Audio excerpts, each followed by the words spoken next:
Welcome back to some more rousing notes, science notes. We're going to talk about measuring today.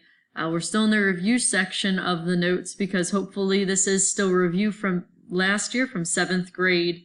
And if not, maybe even a little bit before that. And if not, we're going to do a brief introduction and we will revisit it throughout the school year as necessary.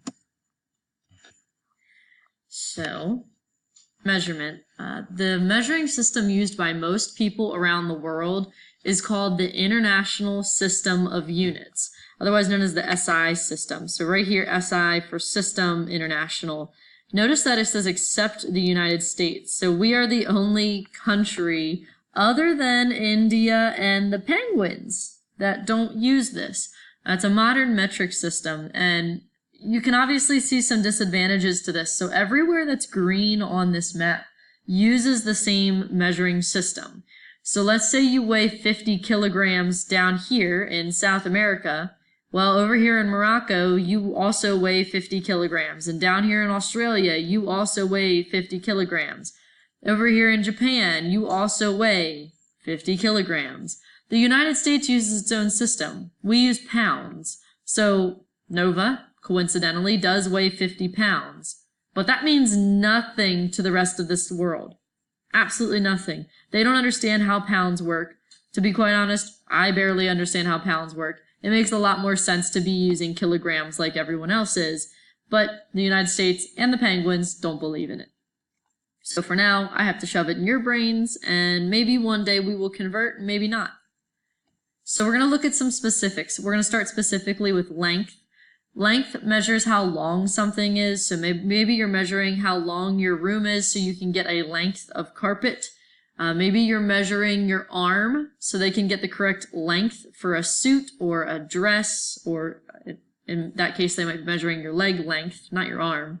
Maybe you're measuring the length of your locker so you know how big you can get that little stool thing that you can put your stuff on top and underneath the little stool thing for in your locker. So length is really important. The unit that is used is called meters. So a meter stick pretty much looks like a yardstick. It's actually 40 inches instead of 36, so it's just slightly longer than a yardstick. I might have one floating around somewhere I can lay out. If I don't find one, though, I must not have one for right now. But meters are used, you might see in a person's car next time you get in someone's car. Look at their speedometer.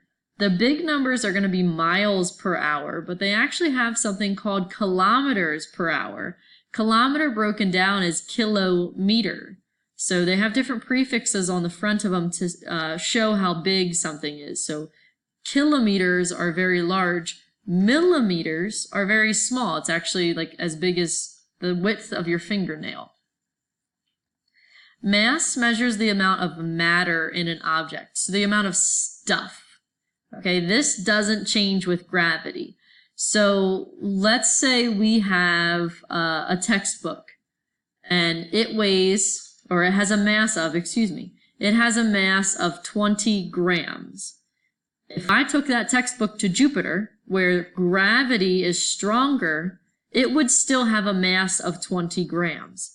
And then maybe I took it to the moon, which actually has less gravity than Earth, so it would still have a mass of, you guessed it, 20 grams. So mass does not change. Whatever your mass is, you would have the same mass on every single planet in the whole galaxy, in the whole universe. Mass, we don't use that. That's what the rest of the world uses. They use grams. We use weight and gravity, and we're going to talk about that on the next slide. So that's when it gets a little bit tricky. So here is weight. Weight is the amount of gravity on something. So you are held to the earth by a simple law. It's called the law of gravity. No matter what you pick up, it will fall down. Always. Whether that's you, a desk, an airplane, it will eventually come back down. So when we use weight, that's actually what we're measuring. We're measuring how much gravity is pulling you down towards Earth. And the unit that we use probably is uncommon to you. It's called a Newton. A Newton has about the same as an apple. Okay, so if you picked up an apple, that's about what 1 Newton weighs. So your weight, like for example, Nova weighs 47 pounds. that weight is based on how much gravity is sucking her down to Earth. Okay, so it's a little bit tricky there. Weight will change. If you go to Jupiter, you would actually weigh 2.4 times as much as you do now. So Nova would weigh over, right about 100 pounds. Okay, 2.4, a little bit over.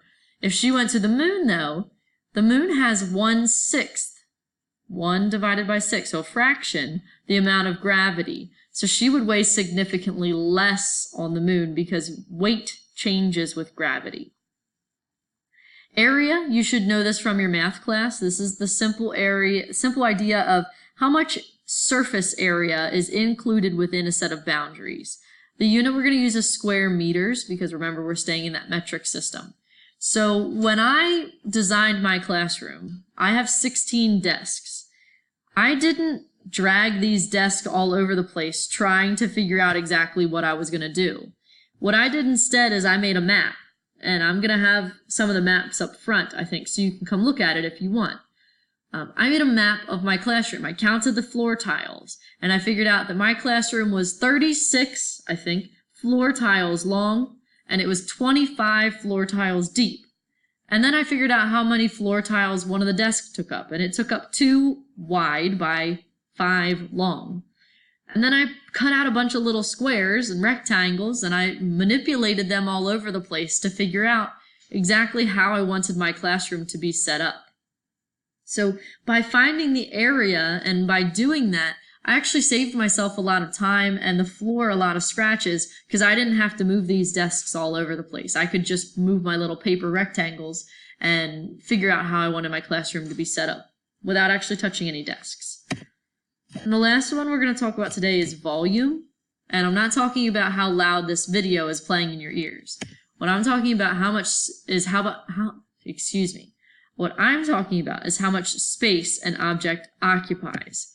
So the units are a little bit tricky. So I want to paint a picture in your head. You fill up your bathtub, okay, nice and full, almost to the top. You only leave a little bit. And then you stick in a Great Dane, one of them real big dogs that's almost like the size of a horse.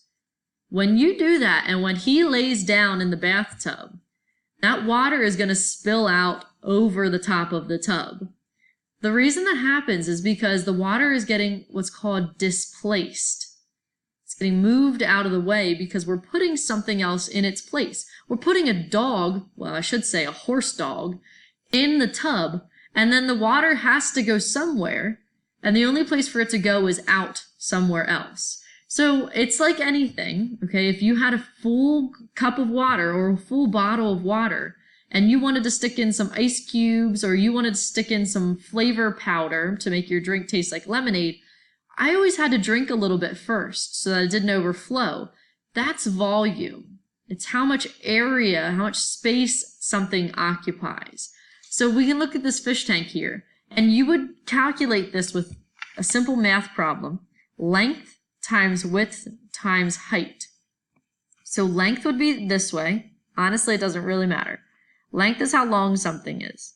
Width is how deep something is. And height is how tall something is. So what you're figuring out is how much water can fill in this tank. You can figure out the volume of your water bottle. If you have a cylinder or a circle water bottle, you can pretty easily figure it out. Something with the circumference and the radius and that kind of stuff. I'm not 100% sure.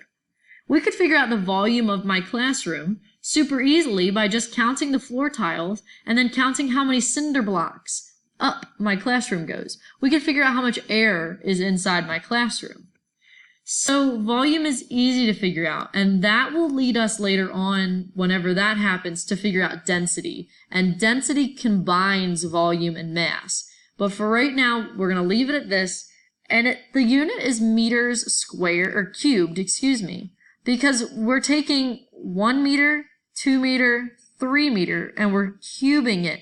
A cube, think of a ice cube or a dice is a perfect example. That's a cube. It's 3-dimensional. So right here, 3, it doesn't stand for 3-dimensional, but I want you to picture it in your head. Okay, so this fish tank is 3-dimensional because we have one measurement this way, one measurement this way, and one measurement coming up here. So that's what gives us our meters cubed. So that's all I have for you today. Let me know if you have any questions and go back to Google Classroom to figure out where you need to go from here.